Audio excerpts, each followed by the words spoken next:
Origens do Setembro Amarelo. A origem do Setembro Amarelo começou com a história de Mike M nos Estados Unidos. O jovem era conhecido pela sua personalidade carinhosa e sua habilidade mecânica, tendo uma de suas marcas um Mustang 68. Porém, em 1994, Mike cometeu suicídio com apenas 17 anos de idade. Infelizmente, nem a família e nem os amigos de Mike perceberam os sinais que ele pretendia atentar contra a sua própria vida. No funeral, os amigos montaram uma cesta de cartões e fitas amarelas escritas: "Se precisar, peça ajuda." A ação ganhou grandes proporções e se expandiu pelo país. Diversos jovens começaram a utilizar cartões amarelos para pedir ajuda às pessoas próximas. A fita amarela foi escolhida como o símbolo do programa que incentiva as pessoas que têm pensamentos suicidas a buscarem ajuda. Em 2003, a Organização Mundial da Saúde, OMS, instituiu o dia 10 de setembro para ser o Dia Mundial da Prevenção contra o Suicídio. O amarelo do Mustang de Mike foi escolhido para representar a campanha a buscarem ajuda. Em 2003, a Organização Mundial da Saúde, OMS, instituiu o dia 10 de setembro para ser o Dia Mundial da Prevenção contra o Suicídio. O amarelo do Mustang de Mike foi escolhido para representar a campanha Setembro Amarelo no Brasil. Apresentando a data mundial, a campanha Setembro Amarelo no Brasil foi criada em 2015. O projeto é um trabalho conjunto Centro Valorização à Vida, Conselho Federal de Medicina e Associação Brasileira de Psiquiatria, com a proposta de associar a marca da cor do mês ao Dia Mundial da Prevenção do Suicídio. O objetivo é conscientizar a imprensa do suicídio e dar mais visibilidade à causa. Ao longo dos últimos anos, escolas, universidades, entidades públicas e privadas e população em forma geral se envolveram nesse movimento. O monumento como o Cristo Redentor, Congresso Nacional, o Palácio de Itamarái, o Estádio de Beira-Rio, o Elevador de Lacerda participaram dessa campanha. O CCV, Centro de Valorização à Vida. O Centro de Valorização à Vida trabalha para oferecer suporte emocional e realizar a prevenção do suicídio. A organização é reconhecida como utilidade pública federal desde a década de 1970. Os voluntários ficam à disposição 24 horas para oferecer atendimento pelo telefone 188 ou pelo chat online do site. O atendimento é anônimo e realizado por voluntários que guardam sigilo. Dados sobre o suicídio. No Brasil, o suicídio é um problema de saúde pública e sua ocorrência tem aumentado muito entre os jovens. De acordo com os números oficiais, 32 brasileiros tiram a sua própria vida por dia em média, causando mais morte que a AIDS e a maioria de outros tipos de câncer. De acordo com um relatório da Organização Mundial de Saúde de 2014, o Brasil estava em 8º lugar dentre os países com maior número de suicídio, atrás da Índia, China, Estados Unidos, Rússia, Japão, Coreia do Sul e Paquistão. No mundo, o suicídio é a terceira causa de morte entre os jovens de 15 e 29 anos e a sétima causa de morte entre as crianças de 10 e 14 anos de idade. A OMS também afirma que o suicídio tem prevenção em 90% desses casos. Alguns mitos sobre o suicídio, segundo o psicólogo paulista Yuri Bussin. As pessoas que ameaçam se matar estão apenas querendo chamar atenção. Falso. As pessoas podem sim estar passando por um período difícil da sua vida e estar solicitando ajuda. Qualquer ameaça ao suicídio deve ser levada a sério. O suicídio acontece sem aviso. Falso. Apesar de muita gente pensarem em ser um ato impossível, isso nem sempre é verdade. Muita gente tem vários pensamentos suicidas constantemente. Apesar disso, muitos suicidas comunicam o seu sofrimento diariamente com outras pessoas. O suicídio acontece só com os outros. Falso. O suicídio pode ocorrer com qualquer pessoa que esteja com alto grau de sofrimento. Aqui vale lembrar que o sofrimento independe de dinheiro, classe social e etc. Uma pessoa que tentou cometer suicídio uma vez não voltará a tentar. Falso. Na verdade, as tentativas de suicídio são um indicador de que realmente o suicídio pode acontecer. Uma pessoa que tentou cometer suicídio uma vez não voltará a tentar. Falso. Na verdade, as tentativas de suicídio são um indicador de que realmente o suicídio pode acontecer. Suicídio e imprensa.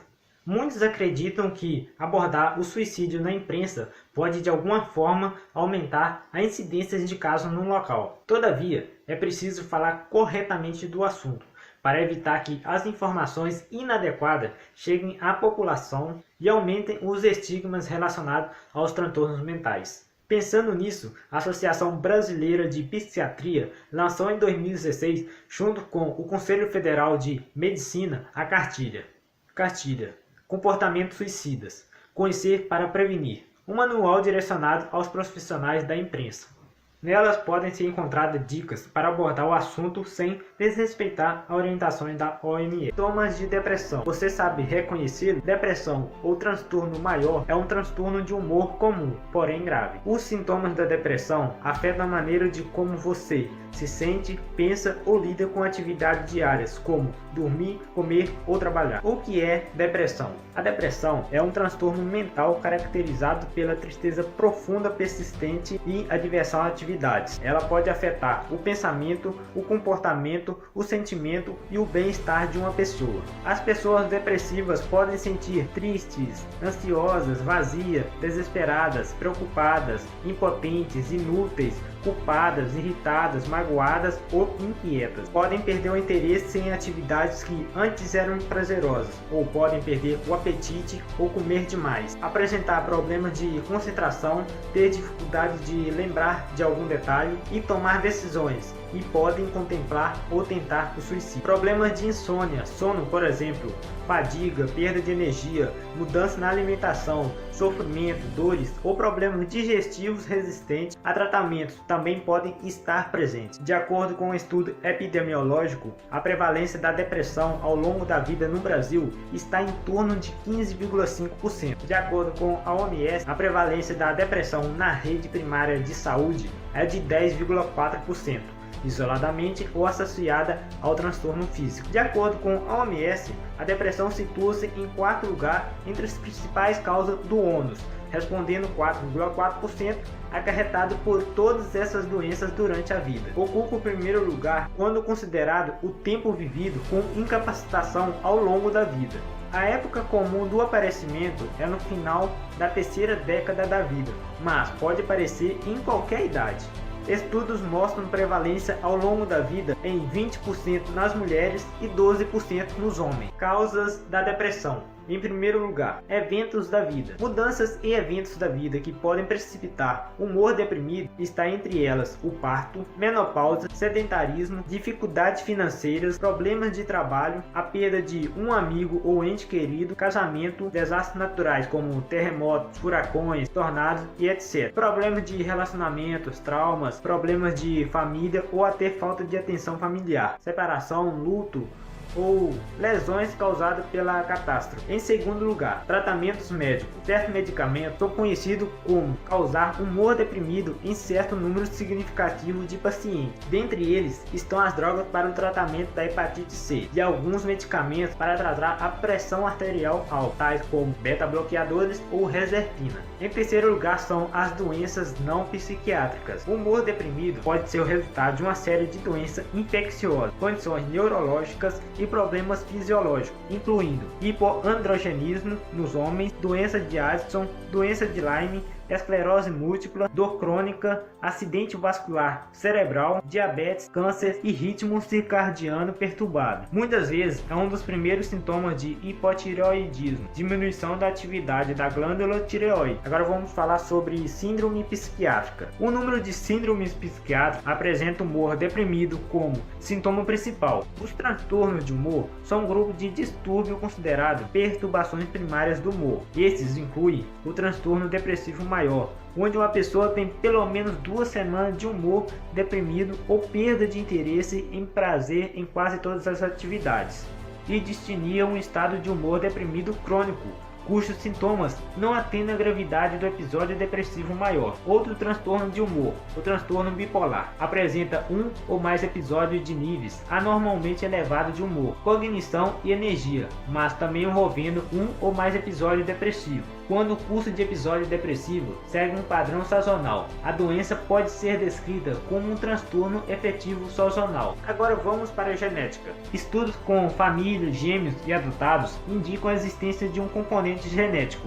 Estima-se que esse componente represente 40% da suscetibilidade para desenvolver a depressão. Outros que podemos indicar aqui também a bioquímica cerebral. A evidência de deficiência de substâncias cerebrais, chamado neurotransmissores, são eles noradrenalina, serotonina e dopamina, que estão envolvidos na regulação da atividade motora do apetite, do sono e do humor. Também podemos concluir os eventos vitais. Eventos estressantes podem desencadear o episódio depressivo naquele que tem a predisposição genética a desenvolver a doença. Agora, quais são os fatores de riscos que podem contribuir para a depressão? Histórico familiar, transtorno psiquiátrico, estresse crônico, ansiedade crônica, disfunções hormonais, dependência de álcool e drogas ilícitas, traumas psicológicos, doenças cardiovasculares, neoplasias e entre outros.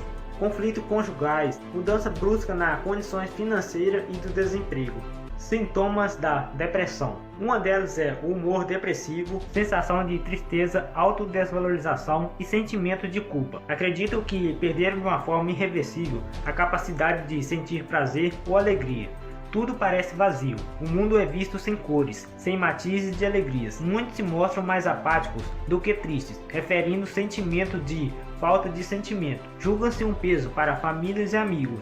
Invocam a morte como forma de alívio para si e familiares. Fazem avaliação negativa acerca de si mesmo, do mundo e do futuro. Percebem as dificuldades como intransponível, tendo como desejo de por fim um estado penoso. Os pensamentos suicidas variam desde o desejo de estar morto até os planos detalhados de se matar. Esses pensamentos devem ser sistematicamente investigados. Outros sintomas que podemos relatar aqui é o retardo motor, falta de energia, preguiça, o cansaço excessivo, lentificação de pensamento, falta de concentração, queixa de falta de memória, falta de vontade e de iniciativa. Insônia ou sonolência. A insônia geralmente é intermediária ou terminal. A sonolência está mais associada à depressão chamada atípica. Outros sintomas que podemos falar aqui é o apetite, geralmente diminuindo, podendo ocorrer em algumas formas de depressão, aumentando de apetite com maior interesse por carboidratos e doces. Os diagnósticos. O diagnóstico da depressão é clínico, feito pelos médicos após a coleta completa da história do paciente e realização de um exame de estado mental. Não existem exames laboratoriais específicos para diagnóstico como depressão. O tratamento. A depressão é uma doença mental de elevada prevalência e a mais associada ao suicídio, tende a ser crônica e recorrente, principalmente quando não é tratada. O tratamento é medicamentoso e psicoterápico. A escolha do antidepressivo é feita com base no subtipo da depressão, nos antecedentes pessoais e familiares, na boa resposta a uma determinada classe de antidepressivo já utilizada, na presença de doenças clínicas e nas características dos antidepressivos. É fundamental a importância da adesão ao tratamento, pois uma vez interrompida pelo próprio paciente ou uso abusivo de medicamento pode acarretar grandes riscos de cronificação. O humor deprimido pode não exigir tratamento profissional, se prolongada, especialmente em combinações com os outros sintomas, podem conduzir a um diagnóstico de uma condição médica ou psiquiátrica. Se não tratar de forma correta, a depressão pode durar muito tempo, causando sérios problemas à vida do paciente, comprometendo relações familiares, no trabalho, amizades e aumentando os riscos de suicídio. Dois pontos de extrema importância para o tratamento contra a depressão são o tempo e a coragem certa. A única maneira de saber se os resultados são positivos é após o início do tratamento feito junto a um profissional. Prevenção. Manter um estilo de vida saudável, ter uma dieta equilibrada, praticar exercício físico, combater o estresse concedendo tempo na agenda por atividades prazerosas, evitar o consumo de álcool, não usar drogas ilícitas, diminuir as doses diárias de cafeína, rotina de sono regular, não interromper tratamento sem orientação médica. Suicídio. Sobre o que você deve saber sobre o assunto que quase ninguém fala. Chegou a hora de falar sobre o suicídio. Até o fim do ano, cerca de 800 mil pessoas terão cometido o suicídio. A cada 40 segundos, uma pessoa tira sua própria vida. No Brasil, 25 pessoas dão cabo à própria vida por dia. E para cada uma dessas pessoas que conseguiu cumprir seu objetivo, outras 20 tentaram sem sucesso. Mas, se o problema é tão grande assim, por que nós não falamos sobre a prevenção do suicídio? Primeiro é preciso entender o que leva a pessoa a escolher esse destino. Suicidas geralmente são pessoas que sofrem com algum transtorno mental, como depressão, e têm algum tipo de vício e dependência química, como o alcoolismo. O suicídio é o fim da linha, é o recurso ao qual recorre aquele que já não suporta mais conviver com seus fantasmas. Muitas vezes, visto como covardia, o suicídio é na realidade um sintoma perigoso de uma sociedade que recusa falar abertamente sobre problemas tais como ansiedade, síndrome de pânico ou esquizofrenia, por exemplo. Estima-se que 90% dos suicídios podem ser evitados caso haja condições básicas para a oferta de ajuda. No Brasil, o Centro de Valorização à Vida, CVV, atua há mais de 50 anos na prevenção do suicídio, oferecendo aconselhamento de maneira gratuita. Quem tem maior risco de cometer suicídio? O grupo mais sujeito a cometer suicídio no Brasil são homens com idade de 15 a 34 anos. Apesar disso, para cada homem que tira a própria vida, há 3 mulheres que tentaram e não conseguiram. Isso acontece porque os suicidas do sexo masculino geralmente usam métodos mais diretos como emprego de arma de fogo, enquanto mulheres optam por meio de proporcionar menos dor, como ingestão de remédio. Os estigmas que caem sobre as pessoas que já não suportam mais conviver é basicamente pesado. Além de toda a carga de culpa que paira sobre a questão, vivemos tempos em que falhar não é opção. Em épocas de sucesso obrigatório, admitir que suicídio é um problema real é o mesmo que admitir que falhamos como civilização. 5 sinais de suicídio. Primeiro sinal, o alarme. Não raro, pessoas com pensamentos suicidas expressam na vontade de se matar, seja em uma conversa ou em um post nas redes sociais. Não julgue nem ignore. Muitas pessoas pensam que é um chamado de atenção, mas pode ser uma vontade legítima. Segundo sinal, a mudança. O humor de um potencial suicida pode mudar pela água para o vinho em questão de segundos. Isso porque muitas vezes essa pessoa enfrenta algum tipo de desequilíbrio químico no cérebro. Terceiro sinal, a depressão. Suicídio e depressão andam de braços dados. Cerca de 15% dos pacientes severamente deprimidos dão fim à própria vida. O quarto sinal é o abuso de drogas. Boa parte dos casos de suicídio está associado ao uso indiscriminado de álcool e o uso de drogas psicoativas. O quinto sinal é o teatro. Existem registros de pacientes em um estado grave que burlaram os cuidados das clínicas em que estavam internados. Ao voltarem para sua casa, cometeram suicídio. Toda melhora substancial e repentina deve ser vista com cautela. Causas mais comuns do suicídio. Uma delas é a doenças mentais. Entre as causas mais comuns do suicídio está a doença mental. Algumas delas são transtorno de ansiedade, doença bipolar, esquizofrenia ou depressão. A segunda causa é o trauma. Qualquer tipo de experiência traumática pode levar a pessoa a sentir desamparada, culpada ou envergonhada, vítima de abuso físico, abuso sexual ou algum outro trauma que pode causar transtorno de estresse pós-traumático, que por sua vez pode levar ao suicídio. Outra causa comum do suicídio é o bullying. A maioria das pessoas que sofrem bullying enquanto cresce ou ainda está na escola, o bullying pode ter um efeito profundo na maneira de como as pessoas pensam, como se sentem. A maioria das pessoas que sofrem acabam se sentindo extremamente deprimidas, sem um valor e sem a esperança de mudar a sua situação. O quarto é o transtorno de personalidade. Pessoas com um transtorno de personalidade podem ter problemas para manter relacionamentos, manter um emprego estável ou lidar com a vida. Por exemplo, alguém com um transtorno de personalidade depende por estar com muito medo de deixar um relacionamento abusivo. Essa dependência pode levar uma pessoa com esse transtorno a considerar o suicídio como uma fuga de sua circunstância. O quinto é o desemprego. Estar desempregado pode levar a sentimentos de isolamento e fazer com que sua vida pareça vazia. Com essa economia em baixo, muitas pessoas perdem seus empregos e conseguir um novo emprego pode ser muito difícil.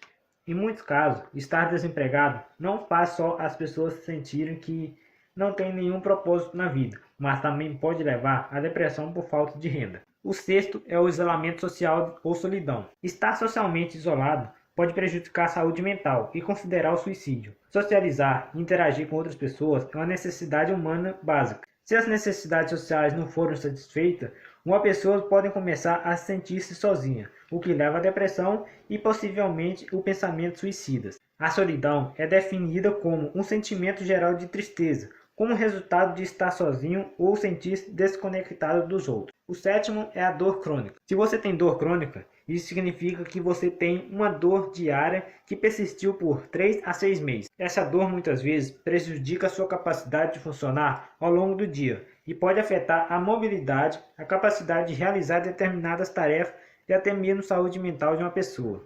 Embora os níveis de dor diferem entre os que sofrem de dor crônica, uma coisa que eles têm em comum é a incapacidade de escapar do desconforto de uso associado à dor. Como tratar quem tentou cometer suicídio? O acompanhamento profissional de psicólogo e psiquiátrica é fundamental nesses casos. É importante que o profissional perceba o grau de entendimento do paciente sobre o conceito de morte. Por exemplo, a gravidade, a motivação e o grau de consciência do ato suicida, intensidade e persistência da ideação suicida. Outro fator a ser investigado é o meio que o paciente utilizou para a preparação.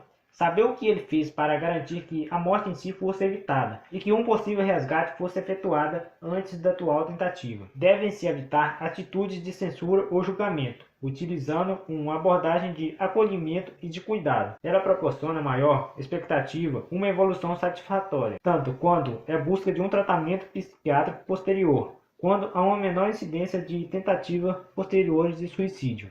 Como podemos ajudar na prevenção do suicídio? Para contribuirmos na prevenção do suicídio, devemos ser capazes de perceber os sinais de alerta que essa pessoa emite e está precisando de ajuda. O primeiro passo é conversar com essa pessoa, mas aqui está uma dica importante. Deixe que a pessoa falar, sem emitir julgamento ou opiniões sobre o assunto. Deixa bem dado que a sua vontade é apenas ajudar. O que devemos lembrar sempre é que não devemos medir a dor dos outros pelas nossas experiências pessoais e entender que o que não nos afeta não necessariamente não causa dor e sofrimento no outro. Uma conversa tranquila e sem julgamento pode ser fundamental para ajudar uma pessoa. É importante sempre incentivar a pessoa que está apresentando sinais de que pretende cometer suicídio e procurar ajuda especializada. Em casos visualmente graves, é essencial que as famílias tenham conhecimento da situação, bem como amigos próximos, para que a pessoa seja acolhida e estimulada a procurar ajuda. Caso perceba que a pessoa corre risco imediato, é fundamental não deixá-la sozinha. Nesse caso, entre em contato com o serviço de emergência e com alguém de confiança.